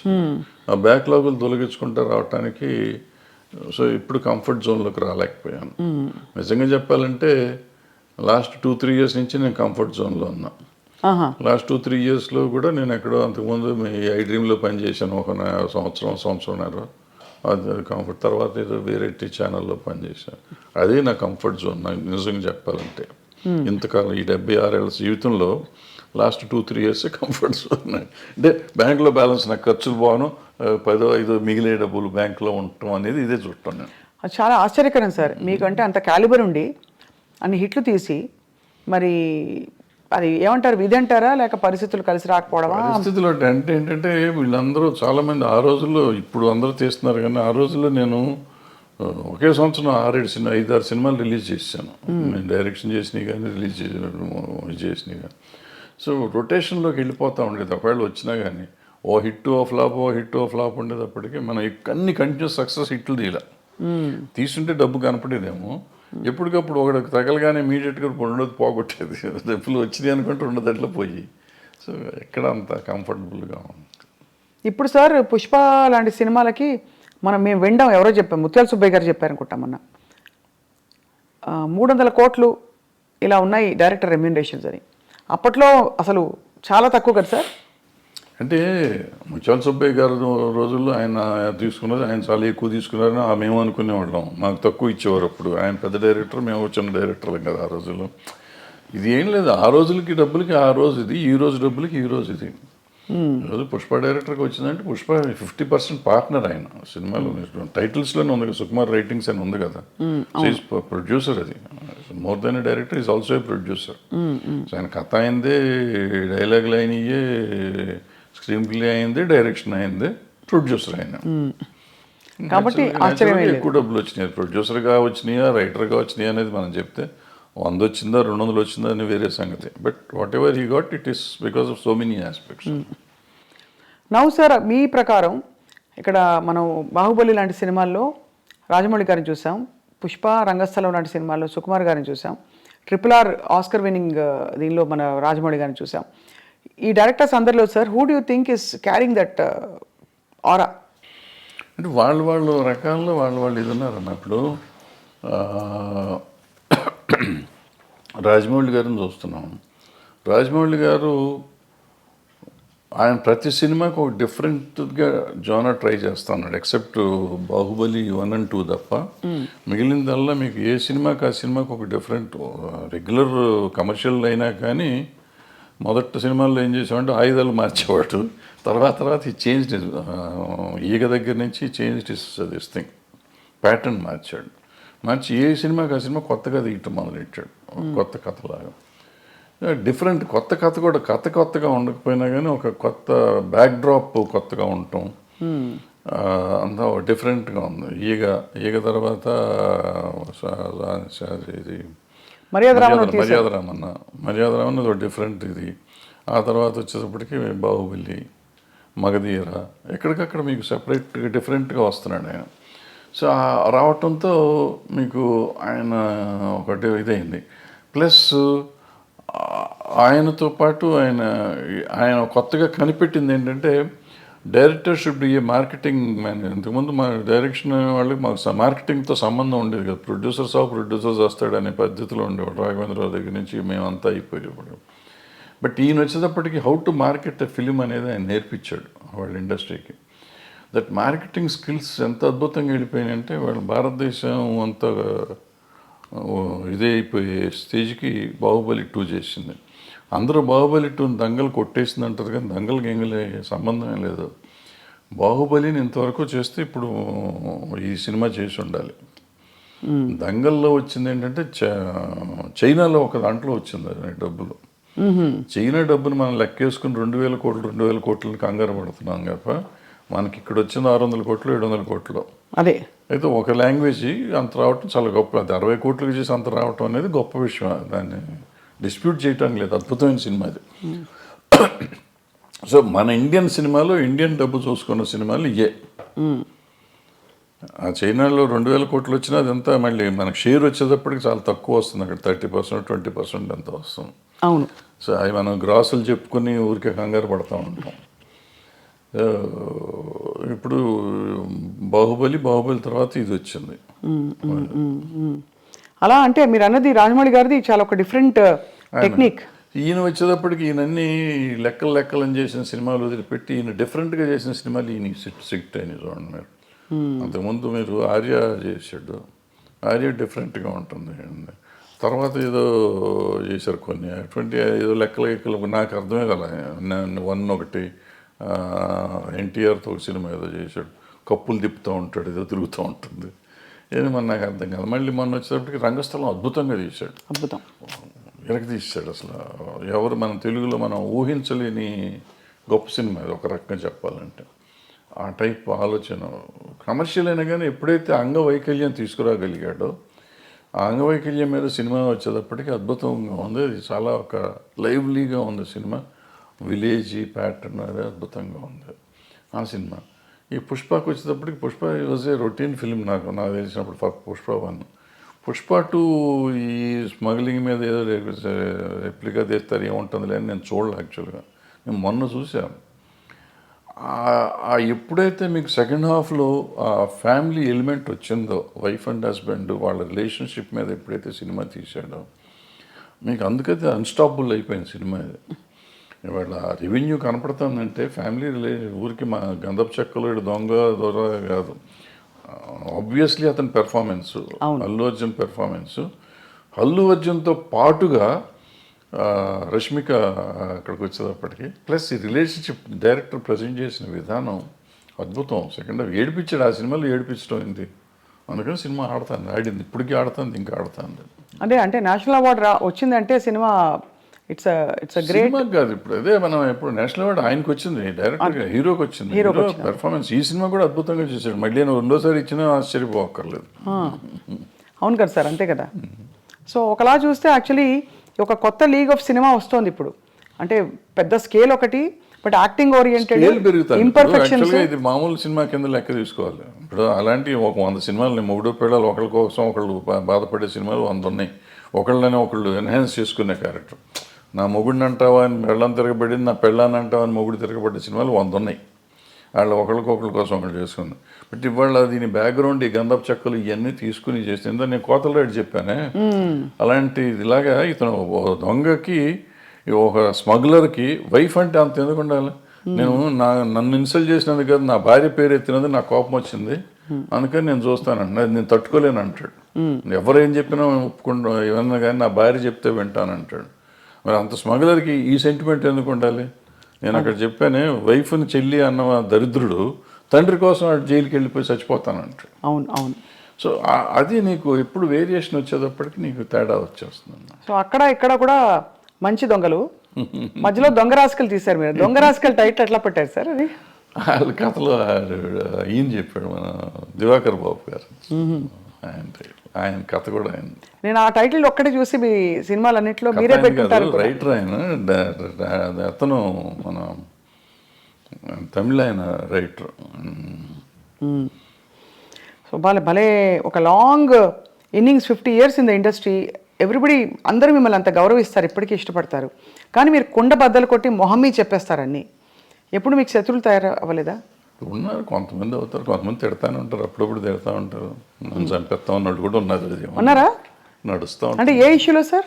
ఏదో ఒక ఇష్యూలో వాళ్ళకి నచ్చని ఏదైనా చెప్తే కోపం వస్తుంది కదా. ఎవరు సార్? నేను దాసనారాయణరావు గారు, నేను కృష్ణ గారు భయంకరంగా పోట్లాడుకున్నాం. అవునా? ఎలా పోట్లాడుకున్నారు? ముఖాలు కూడా చూసుకునే లెవెల్లో పోట్లాడుకున్నాం. తర్వాత మేము ఇద్దరం అసలు నేను కృష్ణ గారు కానీ నేను దాసనారాయణరావు గారు అంత క్లోజ్గా మళ్ళీ ఎవరు లేరు. ఇప్పుడు ఏ విషయాల్లో వచ్చేవి గొడవలు? అంటే మాకేదో దీంట్లోనే మనం వేరే సొంత పర్సనల్ ఇష్యూస్ మాకేమైనా లేవు కదా.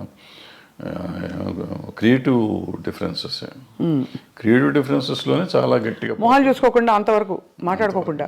అప్పుడు సెల్ ఫోన్ లేవు ఇవన్నీ. అంటే మీరు మరి మళ్ళీ ఎలాగా మేకప్ అలాగా మళ్ళీ ఆటోమేటిక్గా అయిపోయింది. ఆటోమేటిక్గా అంటే ఎవరిలోనూ కల్మషం లేదు. ఇప్పుడు నాకు కల్మషం ఆయన మీద, నారాయణరావు గారి మీద కానీ కృష్ణ గారి మీద కానీ కల్మషం ఉండి నేను పంతం బట్టి ఉంటే వేరే, వాళ్ళకి నా మీద అటువంటిది ఏం లేదు. ఒక క్రియేటివ్ డిఫరెన్స్ వచ్చింది నాకు కృష్ణ గారికి, అట్లాగే దాసనారాయణ గారికి నాకు ఒక క్రియేటివ్ డిఫరెన్స్ వచ్చింది. సో అప్పుడు యూత్లో ఉన్నాం కాబట్టి దాసనారాయణరావు గారి మీద కొంచెం చిల్లల పల్లలుగా నేనే ఆయన మాట్లాడలే పాపం. సో ఆయన పిలిచి ఒక రోజు కూర్చోబెట్టి మాట్లాడారు, సెట్ అయిపోయింది. మీరు ఫాండ్గా ఇష్టపడి వేసుకునే మీ సినిమా ఏది సార్? వేసుకుని చూసే సినిమా పోతే పోనీయా, స్వర్ణక్క?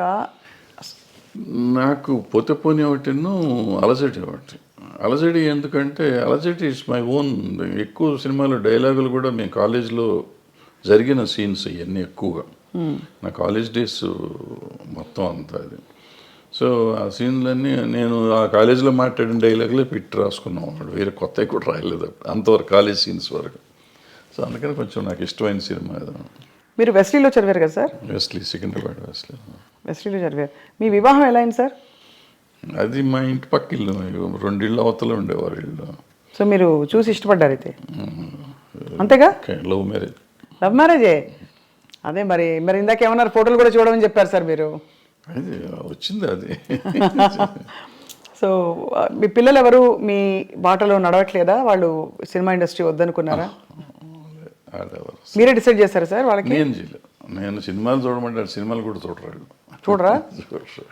నా సినిమాలు ఏం చూడరు, బయటికి చూస్తారని తెలియదు నాకు. చిన్నప్పుడు పెద్ద ఇష్టపడేవారు కదా, వెళ్ళేవాళ్ళు సినిమాకి, తీసుకెళ్ళేవాడిని కానీ పెద్ద. So life has taught you so much sir. అంటే వాట్ ఈస్ మీ కోర్ టేక్ అవే ఏంటి లైఫ్లో అని? To be satisfied with whatever you have, first point, then you will be very happy with that.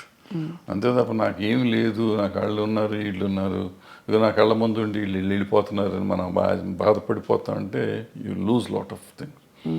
నేను I'm happy ఉన్నాను, బాగానే ఉంటాను కదా. బాగుంటానికి ప్రయత్నం చేయాలి. అంటే ప్రయత్నం చేయకుండా తిరగటం అనేది అవుట్ ఆఫ్ క్వశ్చన్. ముందు ప్రయత్నం చేయి. నీ పని, కృష్ణుడు చెప్పిన భగవద్గీతలో, నీ పని నువ్వు చెయ్యి, వచ్చేది ఫలితం నీ చేతిలో లేదు. ఫలితం ఒక్కోసారి ఏదైనా రావచ్చు, కరెక్ట్, అవును. ఫలితం లేకపోయి ఉండొచ్చు, బట్ నీకు కృషి అయితే ఉండాలిగా. అవును, కృషి చేస్తూనే ఉండు, so that will be very happy, హెల్దీగా ఉంటావు. Ultimate result is not yours. వచ్చినప్పుడు వస్తుంది. దేవుడిని నమ్ముతారా సార్ మీరు? నేను నమ్మను. మరి కృష్ణుడు దేవుడు కాదా? అంటే ఆయన చెప్పిన భగవద్గీత నమ్ముతారు మీరు? ఏదైనా నమ్ముతుంది. నమ్మటం అనేది ఏముందమ్మ దీంట్లో? ఆయన చెప్పింది ఇప్పుడు అందరూ ప్రపంచం అంతా నమ్ముతుంది కదా భగవద్గీతని. అందులో ఆయన చెప్పింది నేను చెప్తున్నాను. కానీ మీరు నేను చెప్తాను కదా, నేను ఏదో ఇదేం కాదు, అదే కదా అంటారు మన లైఫ్, జీవనసారం అంటారే. జీవనసారం అంతకంటే ఏముంది? మనం చేయాల్సింది చేయకుండా నాకు లేదు. ఇప్పుడు మనం చాలామంది సినిమా ఇండస్ట్రీలో ఉన్నాడు అంటారు, నాకు సినిమా ఇండస్ట్రీ నేను ఎవడు రమ్మన్నాడు? నువ్వు యూ చూస్ యువర్ సెల్ఫ్. మీరు ఇక్కడికి వచ్చి దీన్ని కావాలని కోరుకుని ఏదో ఇస్తారంటే నువ్వు సాధించాలి. వాళ్ళు చిరంజీవి గారు, ఎన్టీ రామారావు గారు, నాగేశ్వరరావు గారు వీళ్ళంతా సాధించి వాళ్ళు గొప్పవాళ్ళు అయ్యారు. చాలా కష్టపడి ఉంటారు కదా సార్. ఎంత వాళ్ళలాగా వాళ్ళు వచ్చేసింది, వాళ్ళకి అంత వచ్చింది, నాకెందుకు రాలేదంటే వాళ్ళలాగా నువ్వు ఏమైనా చేసావా? నువ్వు చేయలా. నువ్వు చేస్తే నీ పరిధికి ఎంత ఉందో అంత పరిధి నీకు వస్తూనే ఉంది. నీ టాలెంట్కి సంబంధించి ఇప్పుడు నేనున్నానమ్మా, నేను సినిమాల్లో 1 వేషం వేసి ప్రకాష్ రాజ్కి అంత ఇచ్చేస్తున్నారు, ఆడ పెట్టుకుని నన్ను ఎందుకు పెట్టుకోలేదంటే నాకు పర్సనాలిటీ ఉంది కదా. ఆయన యాక్టరు, ఇవాళ దేశాన్ని ప్రపంచంలోనే ఆయన పేరు చెప్పుకునే అంత గొప్ప యాక్టర్ అతను. అవును. అతనిలాగా నేనున్నాను, ఒడ్డు పొడుగున్నాను, డైరెక్ట్ చేశాను, 2 సినిమాలు యాక్ట్ చేశాను, ఆయన పెట్టుకుంటారు నన్ను పెట్టుకోరని ఏడిస్తే నా ఆరోగ్యం చెడుతుంది తప్ప ఏం రాదు, పోదు, నాకేం రాదు. సో దిస్ కంపారిజన్ కానీ లేదంటే అసలు మనం వేరే కానీ ఆలోచించకుండా మనం చేయాల్సింది చేసుకుంటూ పోతూనే ఉండాలి. వచ్చినప్పుడు వస్తుంది. సార్ తెలుగు ఫిల్మ్ ఛాంబర్ ప్రెసిడెంట్గా మీరు వ్యవహరించారు. మూవీ ఆర్టిస్ట్ అసోసియేషన్లో మూవీ ఆర్టిస్ట్ మెంబర్ని కూడా కాదు, అంటే కాదు, బట్ జరుగుతున్న మార్పులు పరిణామాలు, ఆర్ యూ సాటిస్ఫైడ్? అంటే ఒక as a senior film technician. అంటే బేసిక్గా మనం అసలు మూవీ ఆర్టిస్ట్ అసోసియేషన్ అనే దాని గురించి పెద్దగా ఎక్కువ మాట్లాడుకోవటం అవసరం లేదు. ఎందుకంటే కంటిన్యూ ఒక 800 మంది మెంబర్స్ దాంట్లో 200 మంది అసలు వాళ్ళు ఉన్నారో లేరో వాళ్ళకే తెలియదు. కానీ అంత ఢిల్లీ ఎలక్షన్ లెవెల్లో చేస్తారు కదా సార్, దాని తాలూకు హడావిడి. ఊరికి చేసుకుంటారు వీళ్ళు, ఎందుకు చేస్తారో అనవసరం, చేయాల్సిన అవసరం లేదు అది. ఈవెన్ ఛాంబర్ ఎలక్షన్ కూడా నేను మొన్న లాస్ట్ బిఫోర్ ఇయర్ ఎప్పుడు చేస్తే ఎందుకు చేస్తున్నారంటే దాన్ని పోయే కాలం ఏమొచ్చి పోయే కాలం వచ్చిందని తిట్టొచ్చారు, మీడియా ముందే తిట్టొచ్చాను ఆ రోజు. అంతే, మనకి ఏదో సరదాగా ఎలక్షన్ చేసుకోవాలి తప్ప ఈ దీంట్లో రూపాయి వచ్చేది లేదు ఎవరికి. ఫస్ట్ పాయింట్, మన టైం వేస్ట్. అవును. బట్ నువ్వు సర్వీస్ చేద్దామని వచ్చినప్పుడు డబ్బులు ఎందుకు ఖర్చు పెడతాం? నువ్వు చేసే సర్వీసే ఎక్కువ, సర్వీస్ చేస్తున్నావు. సర్వీస్ చేస్తానికి వచ్చి నువ్వు ₹1,00,00,000 ఖర్చు పెట్టి నువ్వు వస్తే నీ మోటివ్ ఏంటి? నీ మోటివ్ సర్వీస్ మోటివ్ కాదు. ఇంకా పవర్ వల్ల వచ్చేది కూడా ఏం లేదు. ఏం లేదు. ఏముంటాం పవర్ వల్ల? మ్యాక్సిమం ఎప్పుడన్నా చీఫ్ మినిస్టర్ ఇంకోళ్ళు పిలిస్తే మీటింగులకు పిలిచినప్పుడు వెళ్ళి కూర్చుంటే ఏమిస్తారు అక్కడ, అటుకులను జీడిపప్పు ఇస్తారు, అంతే. ఒక కప్పు కాఫీ ఇస్తారు. దానికోసం నువ్వు తాపత్రయపడతావు ఎందుకు? అంటే ఆల్రెడీ నీకు ఆ వాల్యూ ఉంది. నిన్ను ముఖ్యమంత్రి గారు పిలిచే లెవెల్ మీరు ఉన్నారు, ఆల్రెడీ పెరిగే ఉన్నారు. ఇవాళ దానికోసం కొట్టుకోవాల్సిన అవసరం లేదు కదా. ఏదో పిచ్చి పనులు అంత. సో అయితే అదే, బట్ వివాదాలు మాత్రం వారానికి ఒకటి వస్తుంది. Jani master issue, Raj Tarun Lavanya issue, అవన్నీ ఇప్పుడమ్మా ఇంతమంది ఉన్న ఇండస్ట్రీలో ఇష్యూస్ ఉంటా ఉంటాయి. ఆ ఇష్యూని మనం సీరియస్గా తీసుకోవటమా తీసుకోకపోవటం అనేది మనం ఆలోచించుకోవాలి. ఏదో ఉంటాయి, ఉన్నప్పుడు దాన్ని పెట్టుకోవటం. సార్ మోహన్ బాబు గారి ఇంట్లో జరిగిన తగాదాలు ఏవైతేనా మీరు ఒక అంటే టెక్నీషియన్గా, సినిమా ఇండస్ట్రీ వ్యక్తిగా మీరు సమాధానించి చెప్పారా? ఎవరికి? ఆయనతోనా? ఆయనతో ఇది ఏదో అది పర్సనల్గా కదా. ఒకవేళ నేను మాట్లాడినప్పుడు నేను పబ్లిక్లో చెప్పకూడదు కదా. ఇప్పుడు నేను నిజంగా వాళ్ళ వెల్విషర్ని అయితే ఒకవేళ నేను వెళ్ళి అక్కడ ఏళ్ళు పెట్టుంటే, పెట్టానా లేదా అనేది తర్వాత సంగతి, పెట్టుంటే అక్కడ ఏం జరిగింది ఇక్కడికి వచ్చి ప్రమోషన్ కాదు. ఏం జరిగింది కాదు సార్, బట్ అసలు అంటే అది బాగా బహిరంగంగా అయిపోయింది కదా, మీ వాళ్ళే మీడియాకి వచ్చారు. ఇప్పుడు వాళ్ళు బహిరంగంగా ఉన్నారు, నేను బహిరంగంగా ఉండకూడదు. నేనని కాదు, ఎవరైనా కానీ, ఎవరు ఇంటర్ఫియర్ అయినా కానీ, ఇంటర్ఫియర్ అయిన వాళ్ళు బయటకు వచ్చి ఇట్ట జరిగిందని చెప్తే ఇక వాళ్ళు పెద్ద మనిషి ఎట్ అవుతారు వాళ్ళు. ఫస్ట్ పాయింట్ అది తప్పు.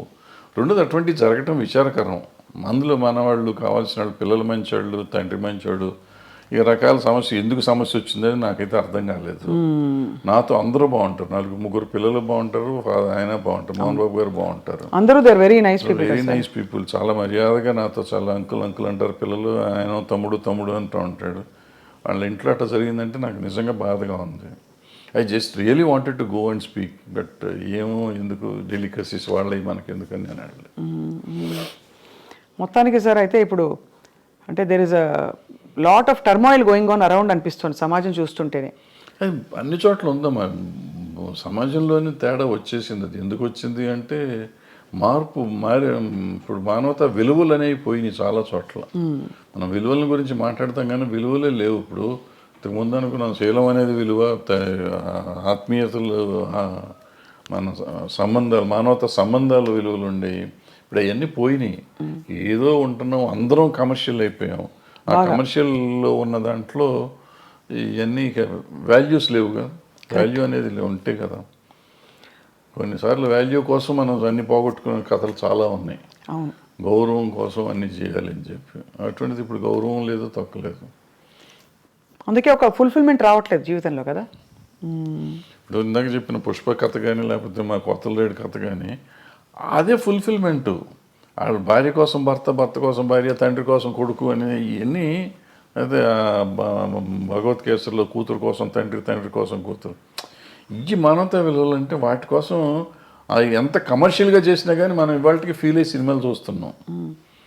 బట్ దానికి వాల్యూ ఉంది, బట్ ఆ వాల్యూ మన జీవితంలో ఇవ్వలేకపోతున్నాం. సినిమాల్లో చూసి మనం సినిమా ప్రొడ్యూసర్కి డబ్బులు ఇస్తున్నాం కానీ మన జీవితంలో మన తల్లిదండ్రులకు కానీ, మన భార్య పిల్లలకు కానీ మనం ఆ సుఖం ఇవ్వలేక, అన్నదమ్ములకు కానీ, అక్క చెల్లెళ్ళకి కానీ మనం ఆ ఫీలింగ్ ఇవ్వలేకపోతున్నాం. ఆ సమాజంలో వచ్చిన మార్పులో మనలో వచ్చింది. మనం ఇన్ని మాటలు చెప్తున్న మనం మన పిల్లలతో మాట్లాడటానికి మనకు టైం లేదు, మన తల్లిదండ్రులతో మాట్లాడటానికి మనకు టైం లేదు, అక్క చెల్లెలతో మాట్లాడటానికి టైం లేదు, భార్యతో మాట్లాడటానికి టైం లేదు. Are we avoid. ఒకవేళ టైం ఉన్నా కానీ ఎందుకో మనకు సాధ్యమైనంత వరకు దూరంగా ఉండటానికి ప్రయత్నం చేస్తున్నాం. ఇంకా విలువలు ఎక్కడి నుంచి వస్తాయి? విలువల గురించి మాట్లాడే నైతిక హక్కు ఎక్కడ ఉంది ఎవరికైనా? Very true sir. బహుశా కొంతవరకు సినిమా ప్రభావితం చేస్తుంది ఈ విషయాలని. బహుశా అలాంటి కథలు వచ్చేసి క్లిక్ అయిపోతే ఆడియన్స్తో తప్పకుండా, ఎందుకంటే ఇంత పెద్ద పెద్ద సినిమాలు, ఇంత మార్పులు తెచ్చిన సినిమాలు మనుషుల్లో, సమాజంలో ఉన్నాయి. చెడు ప్రభావం చూపించిన సినిమాలు కూడా కొంత ఎంతో అంతో ఉండుంటాయి. నిజం చెప్పాలంటే నేను పుష్ప 2 చూడకూడదు అనుకున్నా. ఎందుకంటే బయట చెప్పిన మాటలు అదేదో ఆ షెకావత్ మీద ఉచ్చబోస్తాడు ఇటువంటి అన్ని విని ఇటువంటి పిచ్చి సినిమాలు చూడాలా మనం ఎందుకు అని చెప్పి చూడాలి. ఎందుకో చూద్దామని మనం పెట్టుకున్న ఫస్ట్ హాఫ్లో నాకు చిరాకుగా ఉండింది. ఫస్ట్ హాఫ్ చూస్తానికి నాకు took me about 5 hours first half చూడటానికి. ఇంటర్వెల్లో వెళ్ళి మెల్లిగా భోంచేసి వచ్చి కూర్చున్నాం మళ్ళీ. సరే చూద్దాం వద్దా 10 నిమిషాలు ఆలోచించి పెట్టినాక డోంట్ బిలీవ్ ఆ 1:20 నిమిషాలు 1:40 నిమిషాలు ఉంది ఆ సినిమా. మొత్తం కంప్లీట్ చూసి ఐ వాజ్ క్రయింగ్ యాక్చువల్గా. అంటే అక్కడ నీకు లైఫ్ ఉంది, అంతకుముందు లైఫ్ లేదు, అంతా ఏదో సినిమాలు కమర్షియల్గా ఉండేదంతా తీసాడు ఆయన. ఇక్కడ జీవితం తీశాడు. ఆ భార్యాభర్తల అనుబంధాన్ని చూస్తే నాకు అసలు పిచ్చెక్కిపోయింది. ఆ అమ్మాయి కోసం ఇతను తప్పన కానీ వేరే సీన్లో ఆ అమ్మాయి వాళ్ళని చాట్ చేసిన సీన్ కానీ, తర్వాత ఆడబిడ్డ కోసం ఇతను వెళ్ళి ఫైటింగ్ చేస్తున్నాడు. అంటే వాడు అంత పెద్ద డాన్ లాంటి వాడు వెళ్ళి లైఫ్ను పోగొట్టుకుంటున్నాడు, డబ్బును పోగొట్టుకుంటున్నాడు, ఎన్ని పోయినా పర్లేదు నాకు పిల్లలు కాపాడితే చాలనే ఫీలింగ్ తెచ్చా. అంటే మనలో కూడా ఒక ఆవేశం తీసుకురాగలిగాడు. ఖచ్చితంగా సార్. ఏసే నా కొడుకు అనే ఫీలింగ్ ఉంది ఆ సినిమా చూస్తానంటే. వదిలిపెడతావేంటారు నువ్వు అసలు అనే ఫీలింగ్ ఉండేది. దీనికి తీసుకెళ్ళారంటే మనలో ప్రతి మనిషిలోనూ అంత ఎమోషన్ తీసుకురాగలిగితే బాగుంటుంది.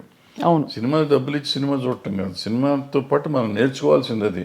మనం అది వదిలిపెట్టేస్తాం. దాంట్లో వాడు స్మగ్లింగ్ ఎలా చేశాడు, ఎలా దొంగతనం చేశాడు, ఎవరిని చంపాడు, ఎలా చంపాడు, అల్లు అర్జున్ కత్తితో కొట్టాడా చంపాడా, ఇది ఆలోచిస్తాం. అల్లు అర్జున్ అనే క్యారెక్టర్ రష్మిక అనే క్యారెక్టర్ని ఎంత బాగా ప్రేమించాడు, రష్మిక అనే క్యారెక్టర్ అల్లు అర్జున్ అనే క్యారెక్టర్ని ఎంత బాగా ప్రేమించింది, అంటే నా క్యారెక్టర్స్ ఒరిజినల్ని అనేది మనం ఎవరిని ఆలోచిస్తున్నాం. Very true sir. I think human values, relationships నిలబడ్డప్పుడే టోటల్ సక్సెస్ అని చెప్పచ్చు. సినిమాకి కావచ్చు, జీవితాల్లో కావచ్చు. కానీ భరద్వాజ్ గారు మీరు మళ్ళీ వెబ్ సిరీస్ కానీ ఇంకా ఏమన్నా వెంచర్స్ కానీ, క్రియేటివ్ వెంచర్స్ చేసే అవకాశాలు ఉన్నాయా? ఏమన్నా వర్క్ చేస్తారా? నేను చెప్తున్నా కదా, నేను పని చేస్తూనే ఉంటా, ఖాళీగా ఏం లేను. ఏదో ఇటువంటి కథ రాసుకోవటం రైటమో చేస్తూ ఉంటాను. మనకి అవకాశం కూడా రావాలి కదా, అవకాశం వస్తే చేస్తానికి రెడీగానే ఉన్నాం. బట్ నేను ఇందాక చెప్పినట్టు I keep on trying to do something. అవుతుందా అవదా నాకు తెలియదు, అయినప్పుడు అవుతుందా, అవ్వకపోతే కూడా నష్టం లేదు, అయితే లాభం లేదు.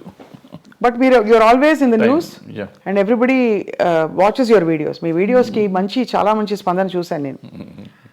కాబట్టి పొలిటికల్ ఇష్యూస్ కావచ్చు, సినిమా ఇండస్ట్రీలో అవుతున్న అంశాలు కావచ్చు సార్, ఎప్పుడు మీరు ఏదో ఒక కొత్త విషయం చెప్తారు, లేదు పాత విషయం అయినా కొత్తగా చెప్తారని ఆశిస్తూ ఉంటాం, ఎదురు చూస్తూ ఉంటాం మీ దీనికోసం. సో అది సార్, చాలా ఆనెస్ట్ కాన్వర్జేషన్ సార్ ఇవాళ.